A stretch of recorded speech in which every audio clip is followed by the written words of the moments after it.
takkan pernah indah tanpa bintang-bintang. Begitupun hatiku tanpamu.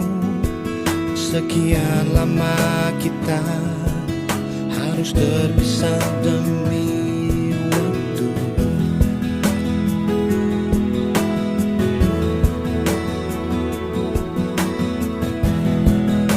Ku jalani hariku tanpa kehadiranmu. Jelas sangat menyiksaku memikirkanmu kasih. Betapa ku terbelenggu rindu. Adakah kau tahu, aku juga rindu kamu. Adakah kau tahu, kan ku jaga semua cerita tentang kita sampai kau kembali. ku ingin kau tahu, aku sungguh rindu kamu.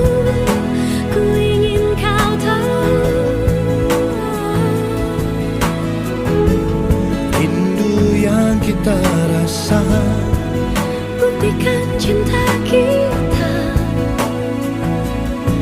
tetap bersemi selamanya.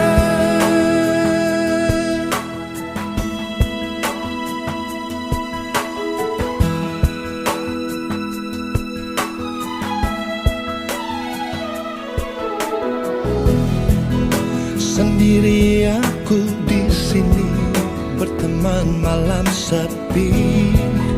menggeliti jiwaku, terus membayangkan kamu. Betapa ku terbelenggu rindu. Adakah kau tahu, aku juga rindu kamu. Adakah kau tahu, kan ku jaga semua cerita tentang kita sampai kau kembali.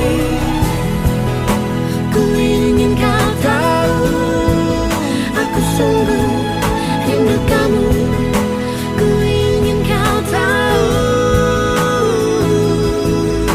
Atau hak milik intelektual atau harta intelek merupakan padanan dari bahasa Inggris yang berasal dari kata intellectual property right. Kata intelektual itu sendiri tercermin bahwa objek kekayaan intelektual tersebut adalah kecerdasan, daya pikir atau produk pemikiran manusia itu sendiri. Dan secara deskripsi, hak atas kekayaan intelektual adalah hak eksklusif yang diberikan suatu peraturan kepada seseorang atau sekelompok orang atas karya ciptaannya secara sederhana bagi mencakup hak cipta, hak paten, dan hak merek. Terus Mas, apakah ada dasar hukum yang mengatur tentang haki? Ya, tentu saja hak atas kekayaan intelektual itu sendiri mempunyai dasar hukum dan juga undang-undang yang berlaku. Dasar-dasar hukum dan juga undang-undang tersebut ialah sebagai berikut.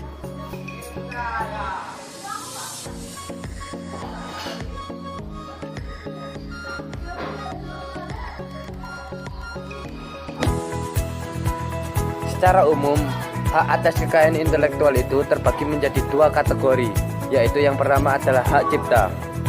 Hak cipta adalah hak khusus bagi pencipta untuk mengumumkan atau memperbanyak ciptaannya, termasuk ciptaan yang dilindungi adalah ciptaan dalam bidang ilmu pengetahuan, sastra, dan juga seni.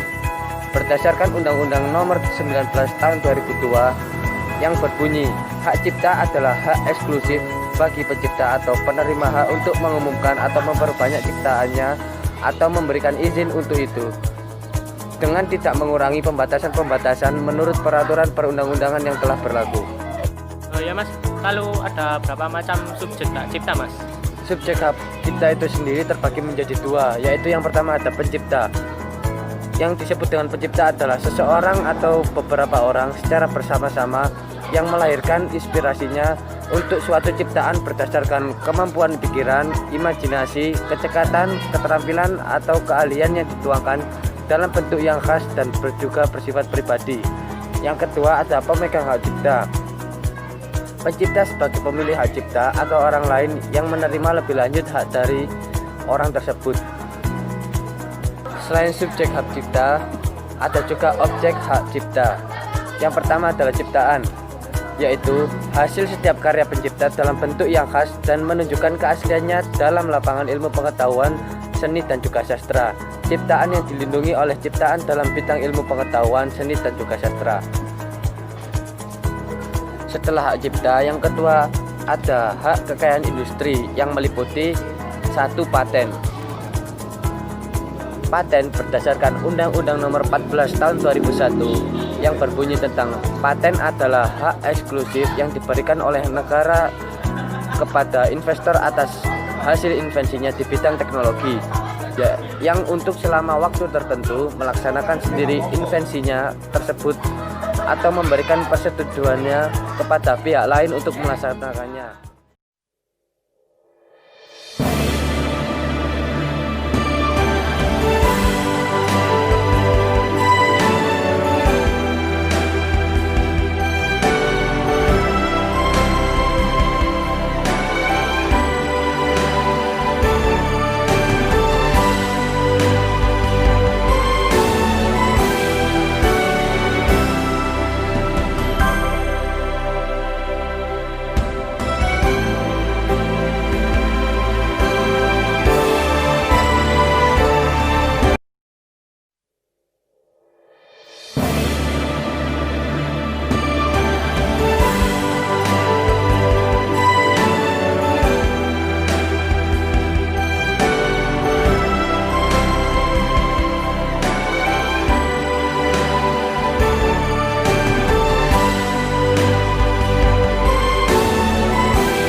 Peristiwa yang telah kita hadapi bersama.